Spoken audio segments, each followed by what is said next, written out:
Tom Reynolds knelt in the soft, loamy dirt of his sprawling 500-acre estate in Oakwood Hills neighborhood, the morning sun warming his back as he planted his last pumpkin vine. After 25 years of grinding 80-hour weeks as a real estate lawyer, this garden was his sanctuary, each seedling a promise of peace. But that peace shattered when a shadow loomed over him. He looked up, squinting against the glare, to see Patricia "Pat" Henderson, the iron-fisted president of the Oakwood Hills HOA, standing at the edge of his driveway. Her designer navy blazer was pristine, her highlighted auburn hair frozen in place, and her lips twisted into a sneer that screamed trouble. "What the hell do you think you're doing, Tom?" Pat barked, arms crossed so tight her knuckles whitened. Her voice dripped with disdain, like she'd caught him smuggling contraband instead of planting pumpkins. Tom wiped his dirt-caked hands on his faded jeans, standing up slowly, his knees creaking from the effort. "Morning, Pat," he said, forcing a smile. "Just adding some pumpkin vines to my front yard. Keeps me sane, you know." Her eyes narrowed, scanning the neat rows of raised beds like a hawk spotting prey. "This is unacceptable," she snapped, her tone sharp enough to cut glass. "Front yards in Oakwood Hills are for manicured lawns and approved shrubs, not some hillbilly vegetable patch. Take it down or you'll be sorry." Tom's chest tightened, a flicker of rage igniting. This was his land, his family's legacy, not her personal fiefdom. "Pat, my deed predates your HOA by decades," he said, his voice low but firm. "I've got exemptions for days. You can't touch me." Pat's fake smile vanished, replaced by a venomous glare. She whipped out her phone, snapping photos of his garden like a paparazzo on a mission. "Exemptions?" she scoffed, her fingers flying across the screen. "We'll see about that. You'll get a $900 fine by tomorrow, $700 daily until this mess is gone. The board's hearing is next week. And trust me, Tom, I always win." She strutted off, her heels clicking on the pavement like a ticking time bomb, leaving Tom standing there, fists clenched, dirt still under his nails. His sanctuary was under siege, and Pat had no idea who she just provoked. "Not this time," he muttered, resolve hardening. "You're messing with the wrong guy, Pat." Tom Reynolds stood in the dim attic of his sprawling Oakwood Hills estate, the air thick with dust and the faint scent of old cedar. After Pat's smug threat, he'd barely slept, her words, "I always win," echoing like a taunt. Enough was enough. He tore through old trunks, his hands trembling with a mix of fury and desperation, searching for anything to fight back. "Come on, Dad. You said we kept something," he muttered, shoving aside a box of faded, Christmas decorations. Then, his fingers brushed against a rusty, metal lockbox, hidden beneath a pile of yellowed tax records. His heart skipped a beat. With a creak, the box opened, revealing a stack of brittle documents tied with a frayed ribbon. On top was a 1965 property survey, the ink faded but legible, and a handwritten note from his father. "Tom, they can't touch what's ours. Check the fine print." His pulse raced as he spread the papers across the attic floor, the flickering light of a bare bulb casting shadows on the walls. The survey showed 500 acres, his family's original land, along with a contract from the sale to developers. His jaw dropped. The fine print was a bombshell. The Reynolds family retained mineral rights beneath the entire neighborhood, utility easements under the main roads, and, most crucially, full exemptions from any future HOA for 18 properties, including his own house. "Those sneaky devils," Tom growled, slamming a fist on the floorboards, dust puffing into the air. Pat thought she could bully him with her petty fines, but she'd built her precious Oakwood Hills on his terms. The exemptions meant her rules didn't apply to him. His pumpkin vines were untouchable. But there was more. A crumpled letter detailed how developers in the 60s had tried to pressure his grandpa into signing away these rights with fake promises of community benefits. His grandpa had refused, calling their bluff, and hidden the proof for a day like this. Tom's hands shook as he clutched the survey, his mind racing. Pat's smug face flashed before him, her pristine blazer, her icy sneer. She had no idea the storm she'd unleashed. "You think you're untouchable, Pat?" he whispered, a fierce grin spreading across his face. "I've got you now." He grabbed his phone, dialing the county clerk. This wasn't just a garden fight anymore. It was war, and Tom was armed with the ultimate weapon, the truth. The roar of engines jolted Tom Reynolds from his kitchen, where he'd been poring over the 1965 survey. He raced to his front window, heart pounding, as 6 massive orange bulldozers rolled into view, their steel blades gleaming like predators ready to strike. They parked across his driveway, blocking his pickup truck, their engines idling with a menacing growl. Patricia Pat Henderson stood beside them, her navy blazer untouched by the swirling dust, a triumphant smirk plastered on her face. Next to her was Stephen Pierce, the HOA's slick lawyer, in a tailored gray suit, clutching a clipboard like a weapon. A crowd of neighbors gathered on the sidewalk, whispering and pointing, their faces a mix of shock and curiosity. "Thomas Reynolds!" Pat bellowed, her voice cutting through the rumble like a knife. "The board held an emergency meeting last night. Your pumpkin vines are a public nuisance. Section 8.3 of the bylaws authorizes immediate removal." Stephen nodded, his eyes cold. "You've got 10 minutes to comply, or we tear it all down." Tom's blood boiled, his hands clenching the survey so hard the edges crumpled. Pat thought she'd won, but she just stepped into his trap. He stormed onto his porch, the wooden boards creaking under his boots. "You might want to hold off, Pat," he called, his voice steady despite the fire in his chest. "You're on my land, my easements, my rules." Pat's smirk faltered as Tom pulled out his phone, already dialing. "Emily Carter, county clerk, get here now with the records. And Sheriff Brooks, I need you too. We've got a trespassing situation." The neighbors gasped, some pulling out their phones to record, sensing the drama unfolding.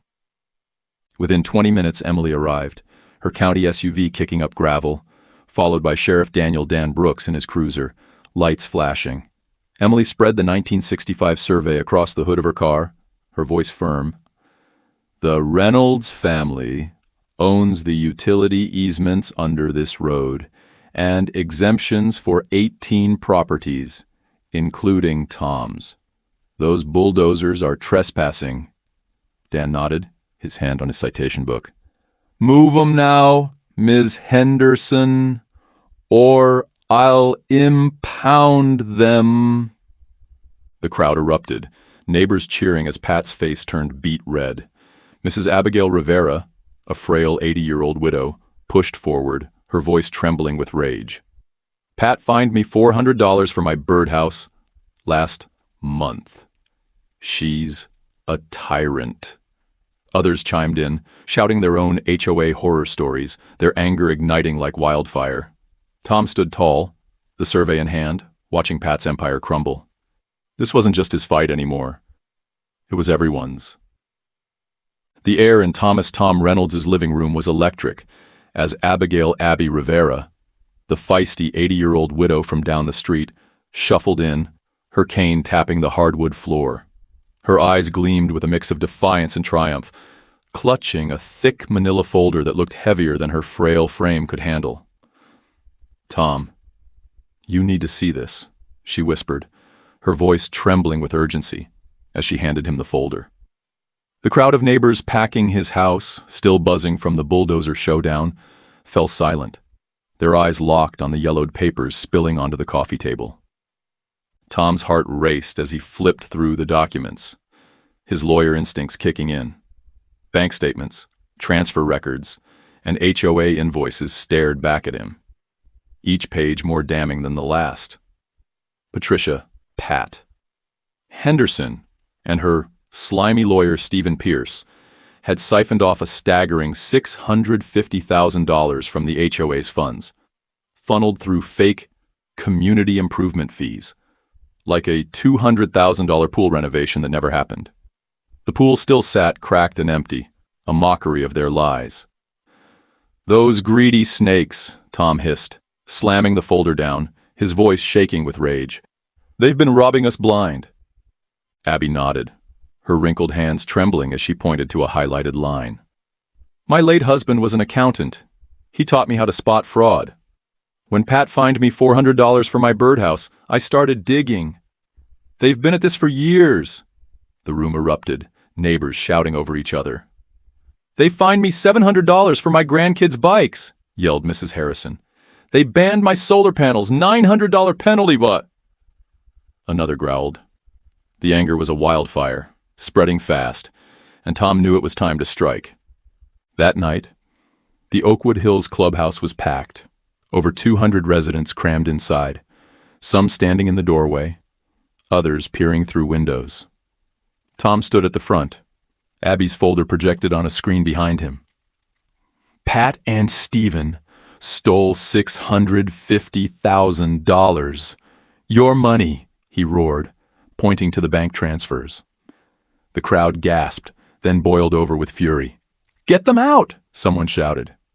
Tom raised a hand, his voice steady. "I move to dissolve the board. Right now." The vote was unanimous, 200 hands shooting up, cheers drowning out the few remaining Pat loyalists. As new interim leaders were elected, Mrs. Rivera among them, Tom felt a surge of triumph. Pat's reign of terror was over, and justice was just getting started. Tom Reynolds was still riding the high of the HOA board's downfall when his phone buzzed with a chilling alert at 2 a.m. His security app flashed red, motion detected. He bolted downstairs, heart hammering, and froze at the sight on his screen. Patricia Pat Henderson and Stephen Pierce lurked in his front yard, their shadowy figures illuminated by a flickering streetlight. Pat, her pristine navy blazer swapped for a dark hoodie, ripped out his pumpkin vines with savage glee, while Stephen tossed the plants into a heap, muttering threats. Then Pat turned to the camera, her face twisted in a sneer, and dragged a finger across her throat, a clear warning. "You're done, Tom," she hissed, her voice barely audible through the feed. Tom's blood ran cold, but a grim smile crept in. "Gotcha," he whispered, saving the footage. By dawn, the neighborhood was buzzing. Tom texted Abby Rivera and rallied the troops. Within hours, Sheriff Daniel Dan Brooks rolled up, lights flashing, joined by a dozen neighbors armed with pitchforks and righteous fury. "They trashed my garden and threatened my life. Check this," Tom said, thrusting his phone at Dan. The sheriff's jaw tightened as he watched the video, then nodded. "That's vandalism, trespassing, and a direct threat. We're bringing them in." The crowd cheered, their voices a thunderclap of justice.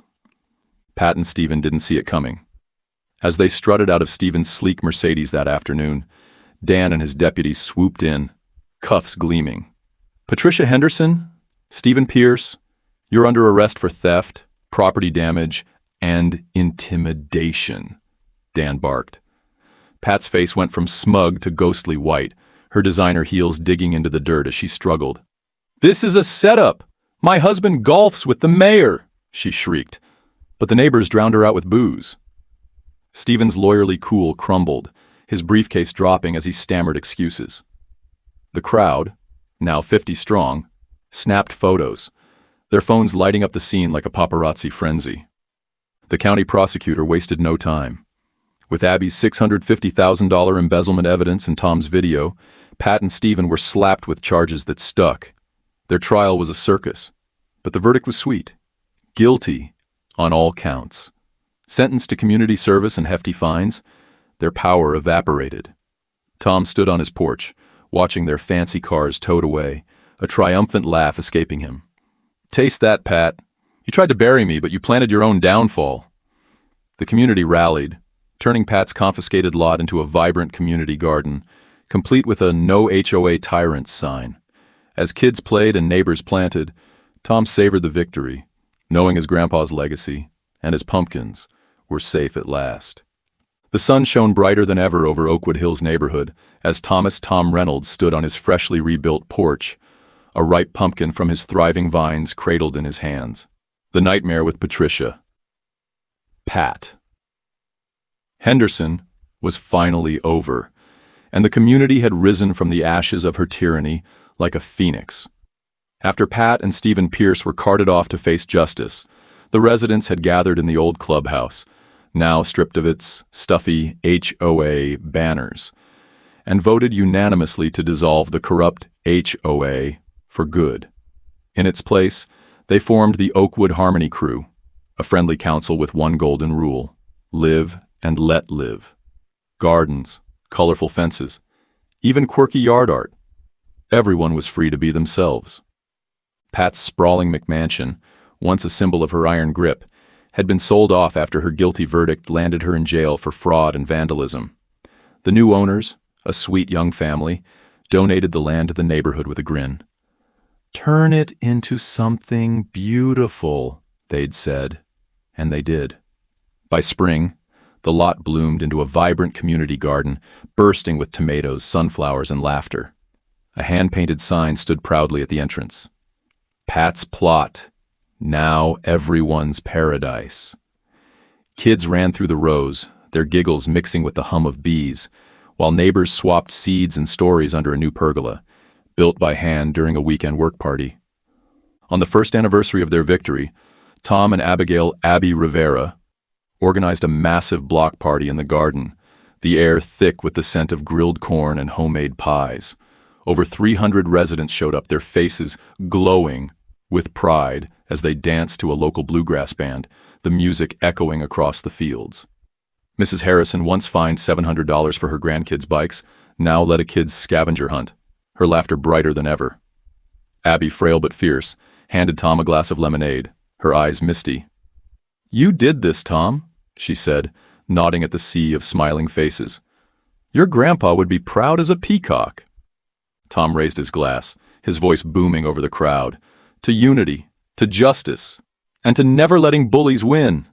Cheers erupted, glasses clinking, as a bluebird soared overhead, a symbol of their hard-won peace.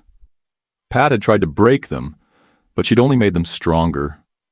Tom took a bite of his pumpkin pie, savoring the sweetness of victory. "We did it, Grandpa," he whispered, his heart full. Oakwood Hills wasn't just a neighborhood anymore. It was a family. "Hey guys, it's me again." So after all that wild ride with Tom and Pat, here's the scoop. Turns out HOAs like Oakwood Hills can make some rules, like keeping yards neat, but they can't break federal or state laws. Remember those pumpkin vines? Pat's crew tried to bulldoze them, ignoring Tom's property rights from that 1965 deed, plus messing with easements and exemptions, totally illegal under state laws. That's why the courts shut her down cold. The big takeaway? Stick together, know your rights, and don't just sit there when someone's being a jerk. Tom won because the neighborhood rallied, and he dug up those old papers. If you're ever stuck with an HOA bully, keep every receipt and email. Chat with a lawyer like Tom did, or team up with your neighbors. Strength in numbers, right? That's how they turned Pat's mess into an awesome garden. Now a year later, Oakwood Hills is buzzing with happy folks, free to plant whatever they want. Pat's house, sold after she went to jail, and her old lot's now our community garden. Take that, Pat. We threw a huge party, with music, food, and laughs, proving we're stronger together. Tom's grinning ear to ear, just chilling with his pumpkins. It's all about justice, folks. So if you liked this crazy story and want me to keep bringing you more, drop a comment with the number 1, okay? Let's keep the good vibes rolling. See you next time.